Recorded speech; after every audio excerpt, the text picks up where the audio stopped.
Hello and welcome to A Player's Guide to Roleplaying, part 2 of the Creating an Interesting Characters backstory. Right, let's get started with backstory creating. Um, as you notice, the video is a little bit different than the other one, part 1, quite frankly, because it was a little bit on the long side, and I hope this one will be a little bit shorter. I'm still trying to find the right format to do this thing, and so bear with me while we figure things out. Right, last time we created a character called Blank, um, and today we're going to create a backstory for Blank, along with a name and etc. Um, but first, some things about backstory. How important or unimportant is a backstory? And what do you share with the gem or with your fellow players at the table? And what don't you share? Um, how important is backstory? Well, if you ask the average player, they will probably say it is the most important thing about the game because that's where they get to really delve into creating their character. It's the most fun. I think it is probably true that every player is either creating a character or thinking about creating a new character. Even when you're playing a character already, because it's just fun to do. You know, it's what you do, and you play this character and you try to develop it, and at some point you might get bored and you're already thinking of new interesting ways to create a new character, and it's always continuing. Creating a new character is one of the most fun things to do. But what about the backstory? Well, consider The Big Lebowski. It's one of my favorite movies. Here we see Walter, Donnie, and the dude. What do we know about the dude? Um, he likes bowling. And he has a rug that ties the room together, but other than that, we don't know anything about the dude. But I would say it's a pretty good character. It's fun to watch, and he progresses through the story of the movie despite having any kind of background. We don't really need anything. We don't um, need to know his deeper motivations because he's the dude and he abides. So it's perfectly fine to have a fun game, a good game, and indeed a good character without any kind of backstory. Um, on the other hand, there's also this guy. My name is Inigo Montoya. You killed my father, prepare to die. I think if you're into fantasy role playing, you probably know this guy from The Princess Bride. He has a backstory. Someone killed his father when he was young, and it turned into his single motivation in life to get revenge. His entire character in this movie is driven by just that singular thing. Someone killed his father in the past, and he's trying to get revenge. Um, it makes him sort of, well, singular, one-dimensional maybe, but also interesting. Um, the background forms the motivation for the character. Maybe it's a bit too much in this case. Well, not in this case of the movie, but in role playing, you tend to get a little bit boring. Um, that's one of the reasons why I don't like playing dwarf slayers, because they've got this kind of singular motivation. Um, consider this dude, Darth Vader. This is The Empire Strikes Back. up until this point, Darth Vader was the bad guy.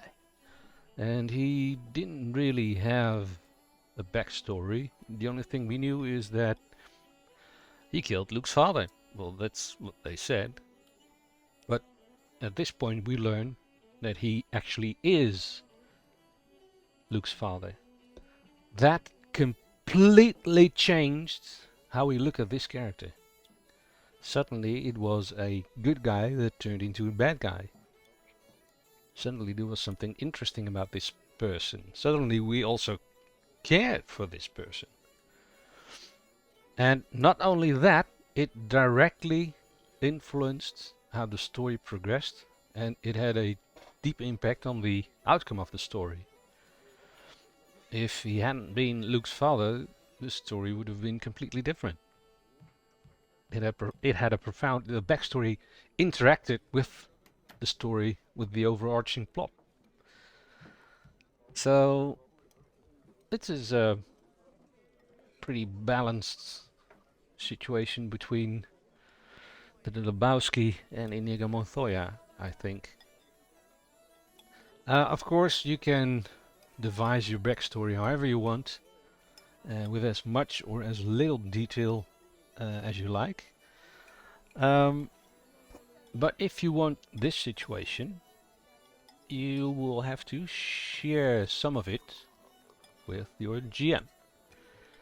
Or indeed also if you want to have this situation as well. Because if you don't share anything of your backstory, you will end up with this situation. Of course, how much you share is up to you, but a GM might pick up on some details in your backstory and uh, have them feature in the adventure that you're playing, or indeed your backstory may influence the decisions you make in the story. For instance, let's say when you were young, your mother and you were hiking in the woods, and there was a big cliff, a steep cliff, and she fell off and she died, and this has traumatized you to cliffs and woods maybe. So the GM knows this and decides to put you in a situation where a thief or someone you are pursuing is escaping, and he jumps from a cliff into a river, or he jumps over a cliff or something, and it's in the woods, and now you have to pursue this person, and maybe this will influence the way you handle this situation, because maybe you're afraid of heights, or maybe you're afraid in the woods, or maybe because it's a height and it's in the woods you try extra hard to prove to yourself that you aren't afraid. But the circumstances interact with your backstory, and it provides an opportunity to create well, interesting roleplay. Uh, Same goes more or less with your fellow characters.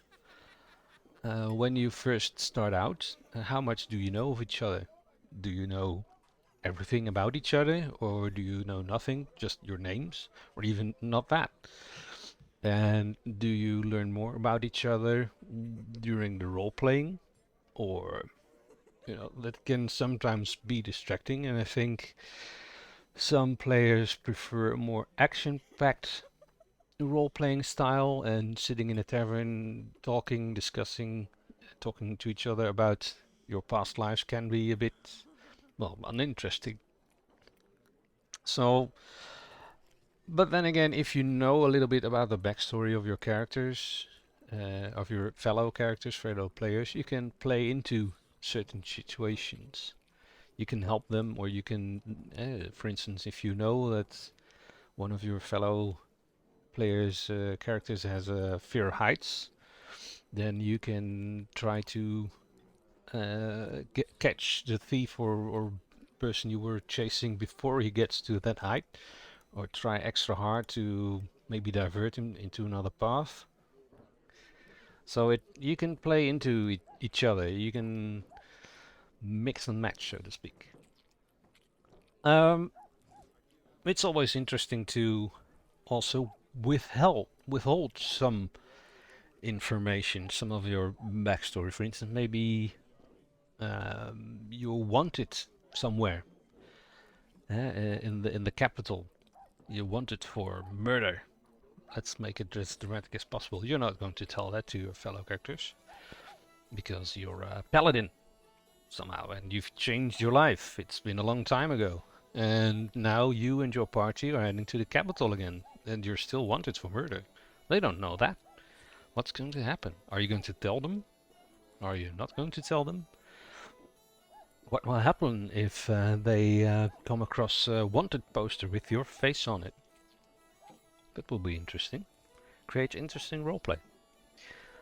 Right. That all being said, let's create a backstory for this dude. How you go about this? Again, you can make stuff up yourself.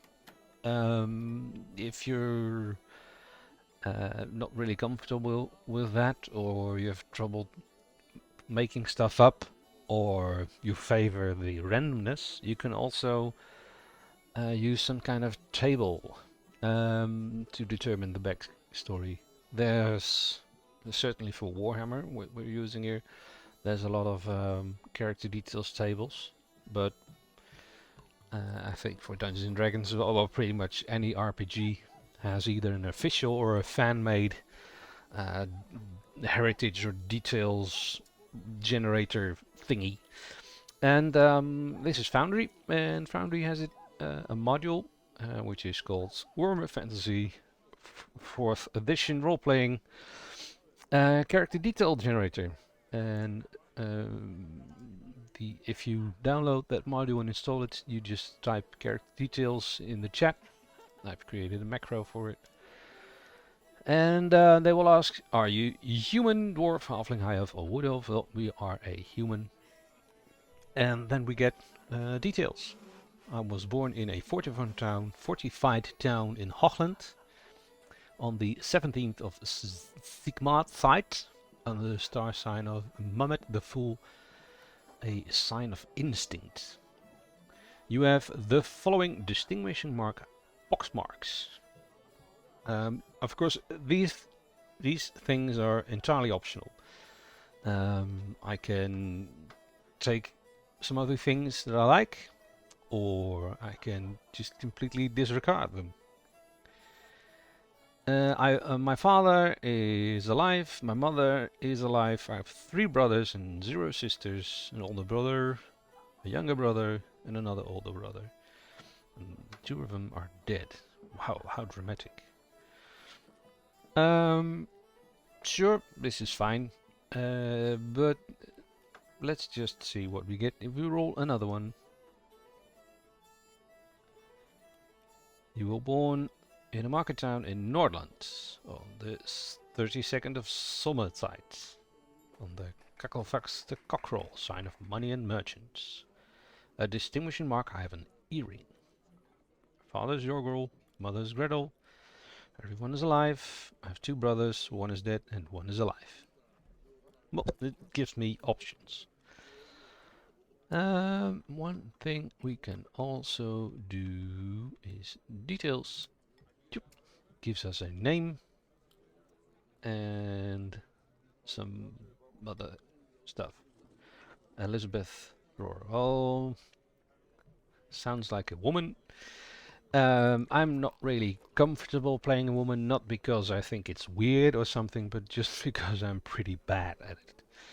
And I feel that if I play a woman, I have to do a high-pitched voice or a higher-pitched voice all the time, and I don't really play a particularly well woman. It would sound like Terry Jones from Monty Python, and it's not really what I'm going for right now, so I'm going to delete this one and roll again. Magunda, another woman. Well, we can just change the name, of course. Isn't there a table? Probably.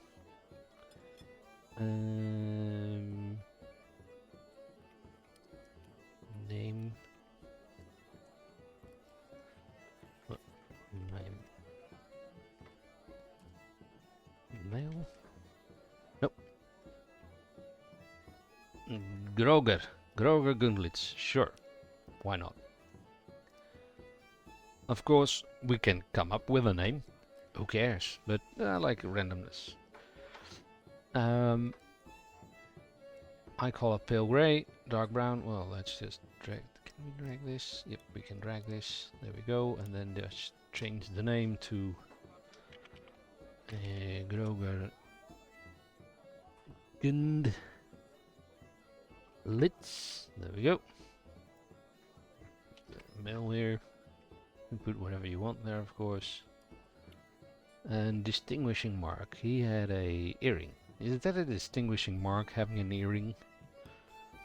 I mean, if I take the earring off, I don't have the mark anymore. So I wouldn't say that's a distinguishing mark. So maybe there's something about this earring that makes it distinguishing. It has a strange color, it's made of a strange metal, or it's bone, or it has a particular jewel in it. Yeah, so let's put remarkable earring. To be decided later. Star sign. Fox. I have no clue what Fox does. There's a table somewhere you can find out. Some people make you have like a bonus. Maybe you have a GM that decides, well, if you're born under that sign, it gives you bonus or a penalty in some situations. Notes. Biography. Story of our life. So we have we are from a market town. Let's give this town a name. In Nordland. Do we have a map? We have a map. There we go.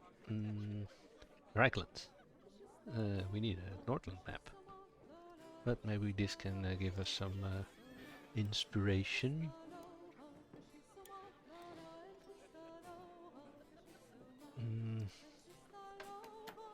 Midland, Nordland is here somewhere. Oh. So Damernik, Prise, Goslin, Gosserlik, Gramdorf. Dorf is always good because we're in a small town. Market town. From a market town, Markdorf. Sure, why not? Markdorf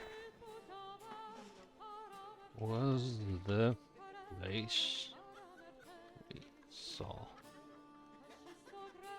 daylight the first time. There we go.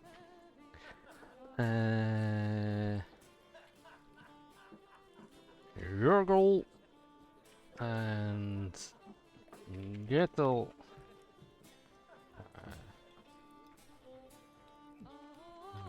parents and Heindel is the brother deceased. Deceased? Is that how you write it? I don't know. Deceased. And Kurlas. Very much alive. We are 19. And he is an older brother, so let's make him 23. And let's make him, he died when he was very young, he died when he was 5. And Jorgel, our father, if we were 19, he's 23, maybe he's like 40, 42. And Gretel is 40, 39, whatever.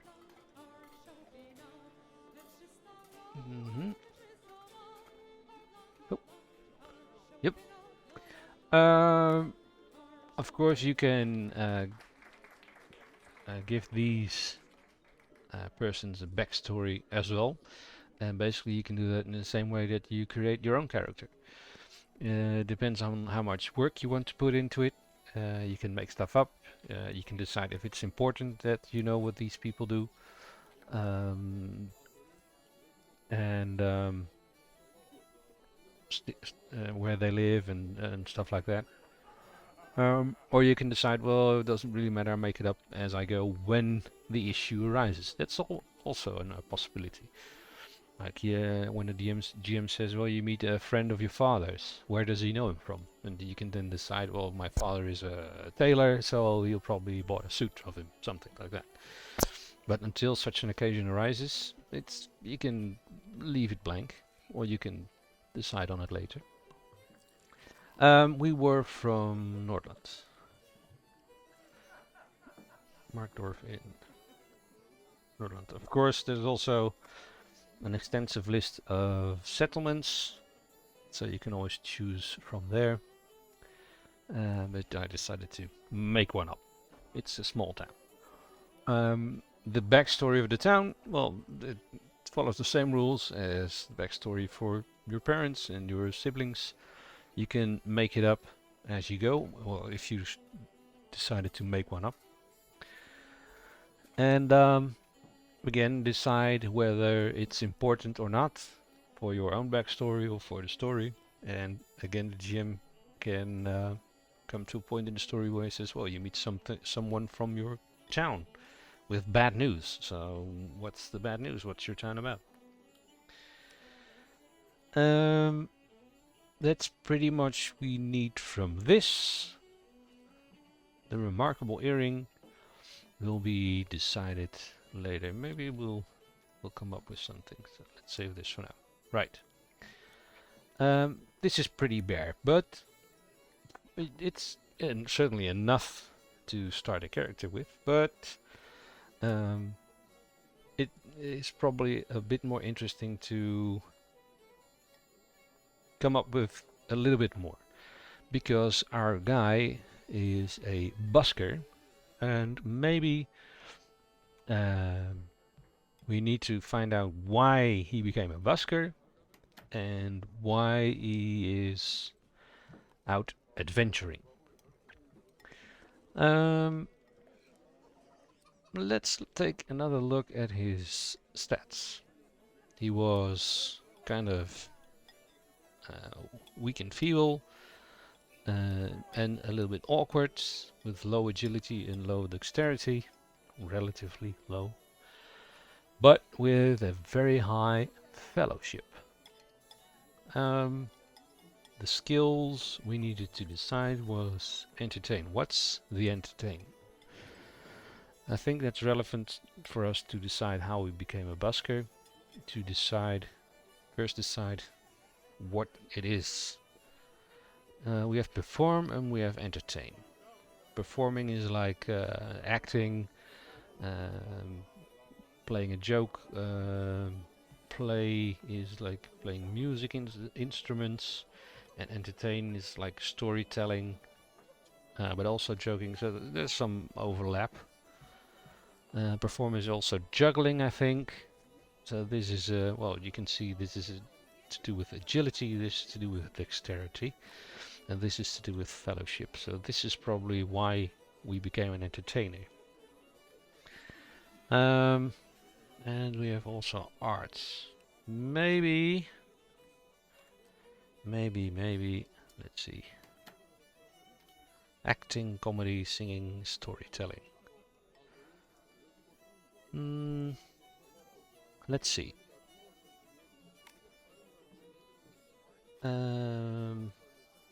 High fellowship, so yep.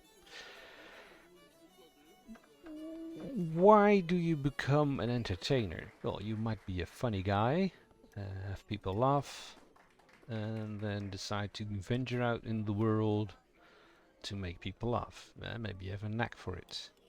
Certainly we're not performers of any kind. Acrobatic, clowning, dancing, nope, that's not our thing. And playing, we don't do musical instruments. Oh, there we go. Yeah, there we go. Nope. let's go with storytelling. Because clowning around would maybe, you know, if you're a funny guy, we would have higher skills in here. So we're good at telling a story. It might be a funny story, you know, but stories and telling stories, that's our thing. Maybe singing?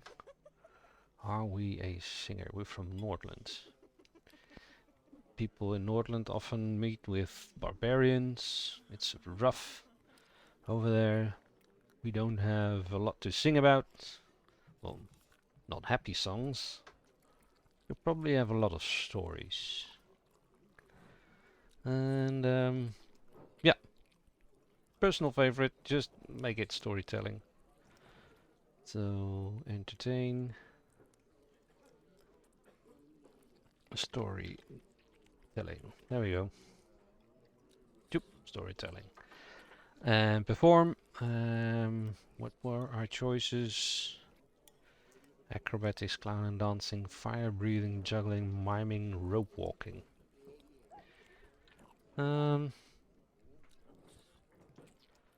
We could also do acting. Are we an actor? An actor. We are an actor. Yeah. Acting. Because then, with perform, we can do mime. Acting's mute brother, so to speak. And play, do we play anything? Well, we should play something. Something simple, easy to make, not a complicated instrument, so just like a flute. A simple flute, there we go. We are an actor. Is it something that was passed down? Was it something in the family? Or is it something that we rebelled and decided to do? Let's flip a coin. Roll DC. Heads means we followed in the profession in the footsteps of our parents. It's tails. That means that our parents did something different and we rebelled. We left home to become an actor. But if you discover that you're good at acting, you have some free time. Certainly if you're working the field from 6 in the morning to 6 in the evening, you don't have time to discover that you're good at acting. Even if you're 19. So maybe our parents... We're from Markdorf and Merchantown. Our parents... There we go. Our parents are well-to-do merchants. Our brother is deceased.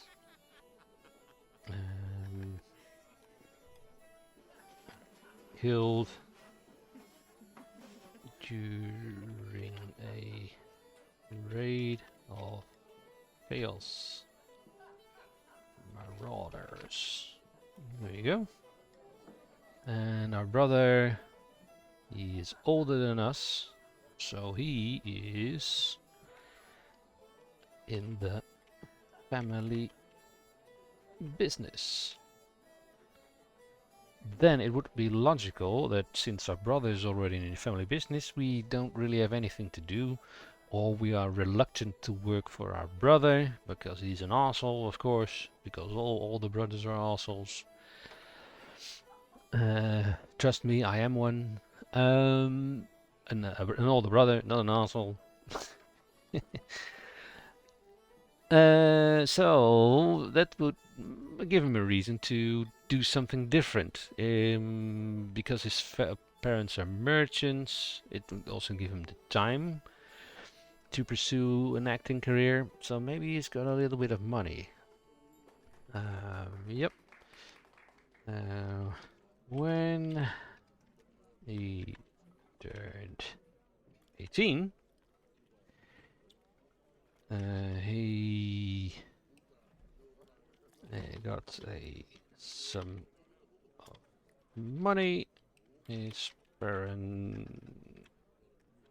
parents put aside for him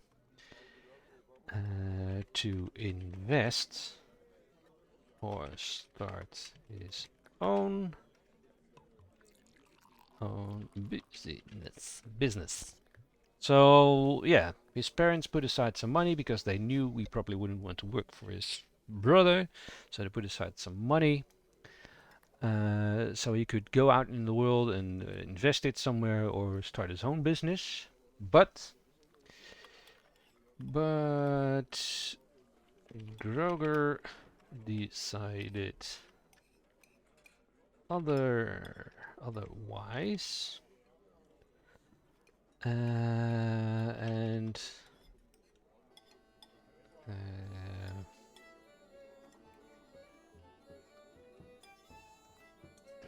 joined a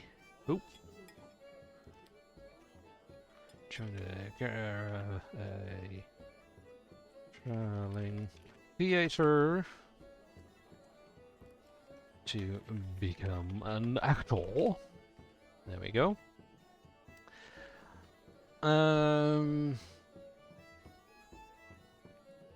But now we have created a traveling theater. Are these people important? To be decided later. To be decided later. There we go.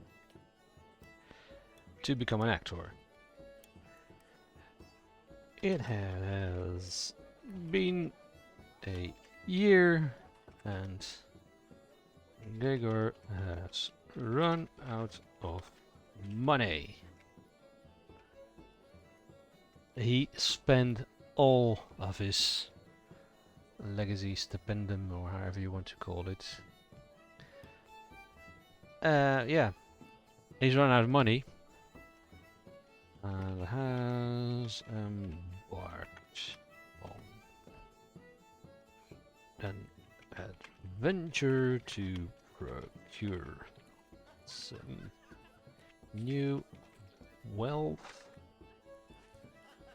to support his career. There we go. So the reason he went adventuring is because he ran out of money and he needs some cash to, well, keep being an actor, because he's not good enough, or there aren't any shows, or some reason. We'll find out later why he can't find a job acting, a paying job acting. So, Groger Gunglitz, a 19-year-old young man from Markdorf in Nordland, from a well-to-do merchant family, left home because he didn't want to work in the family business, decided to become an actor, and has run out of money, has run aground. Cool, cool. Yeah, that'll do for now.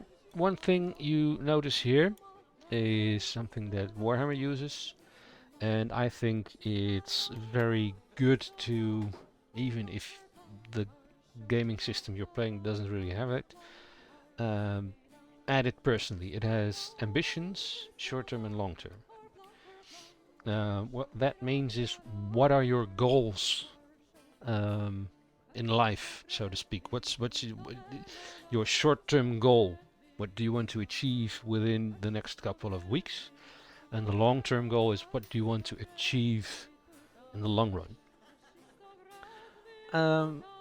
The personal ambition is, of course, well, the long-term is become a famous actor. Maybe that's a bit too long-term, so perform at the non-theater. Theater. That's how you spell it in English. I don't know the name, but we can find out name and fill it in later. Perform as the lead, of course. Perform as the lead is a non-theater. Short term, get paid as an actor. So perform some kind of acting job and get some money for it. We can probably achieve that in, say, a month time, gaming time. Not, I mean, not a month worth of sessions, but a month in-game time. You get what I mean. And indeed, long-term, perform as the lead at the non-theater. And after that, it's probably become famous. Yeah. Our motivation. Here we go. Fame! That's our motivation. We want to become famous. The ultimate goal. This can also be something like money, power, wealth. Well, wealth and money is basically the same, but influence, love, some vague concept like that. It motivates your, well, it should motivate your actions. So you can choose A, you can choose B. Which path leads to fame? Which path leads to your motivation? These are party ambitions. We don't really have a party yet. That will come later. It's basically the same as the short-term and long-term ambitions, but you decided with the group what you want to do. I think we've fleshed out this character enough for now. The most important thing to realize is that your background is always a work in progress. Of course, you can't keep changing it willy-nilly. I mean, you can't certainly decide, oh, I'm not from Markdorf in Nordland, I'm from Altdorf in Reichland, or I'm from Bretonia. That would be a little bit weird. So, but you can certainly add to it and fill in the details. And, you know, if you come to a situation that has a profound influence, you can also add that to your backstory. And if you make a certain decision somewhere, you've caught someone thieving, what do? Do you turn them into the authorities, or do you cut off his hand personally, and why? And maybe you decide something, oh, you know what, I've got this thing in my backstory, I just thought of it, but it would make it interesting, so I'm going to add it, and this is what I'm going to do right now. Yeah, we are a actor, and we're basically trying to get by, trying to get a job as an actor, and we want to be famous. One thing left to do is, you'll notice this little marker here, and if we go to the there we go, our token here, it's not really representative. Normally when you're playing at the table, you probably have a minifigure or some artwork on your character sheet to represent you. It's not just flavor, because it also gives sort of an impression to your fellow players and to the GM what your character looks like, who he is, and it helps with the immersion. So we are a young dude with pale grey eyes and dark brown hair. I'll wait, leave it for later. So let's see what we can come up with. Tokens, what's this? Entertainer. There you go. Oh, he could be this dude. But we don't play the lutes, and we don't want to be the lion.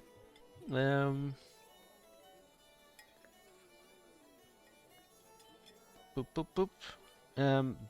These I have basically for my players. For my own tokens, I usually prefer minis. So what I'll do is select a placeholder for now, and then later we'll probably paint up a mini and take a nice picture of it. And yeah, we've got high fellowship, so probably we are from a merchant family as well, so we look like that. We are probably well fed, healthy. We're from the north, so we probably have a pale complexion. This would be a little bit too much, I think, although he does have a flute. One thing I like is to take a lot of these are like pictures from well, from the book, of course, from the source material, but also from the Renaissance and Baroque paintings. These basically, and well, these, and this one, and a lot more. Frans Hals. I like that. Botticelli. A young dude with brown hair. This guy. This guy. Oh, he's an actor. Wait, why this guy? He seems kind of actory. Actorly. A thespian. Sure. This guy. There we go. And make sure our image on the map is also that dude. Tokens, men, it was. Yep. There we go.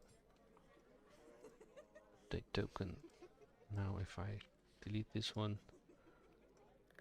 Oh, did the wrong one.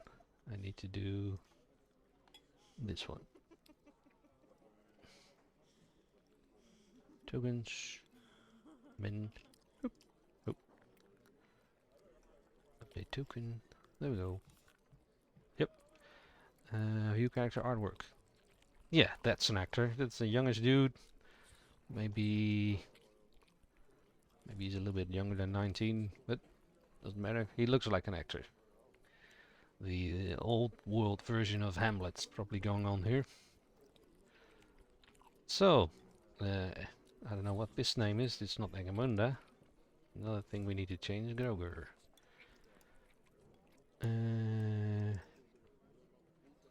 Groger. Never heard that name before, but sure. There we go, Groger, the busker. He's an actor looking for work, and he is in this inn, trying his luck. Maybe he can perform a little for some money from the attending clientele, and that will get him by for another day. Ultimately, he's trying to get some money so he can return to his theater group that are out in Aldorf probably, or Nuln somewhere, and he wants to perform again. His goal in life is to become famous, and the first things he needs to do for that is perform as an actor somewhere, and after that he wants to be on the leading role in the Nuln theater, because he's heard that's a proper theater, and ultimately he wants to be famous. So yeah, that's Gregor. Well, I hope you liked a demonstration of this, well, my thought process, more or less. The next thing will be about the party, how to interact with your players, the etiquette at the table, stuff like that. So we'll introduce some fellow players to Groger, and they will meet up in the inn and start from there. And they will go on a little adventure. Don't forget to like and subscribe, and I'll catch you in the flip side.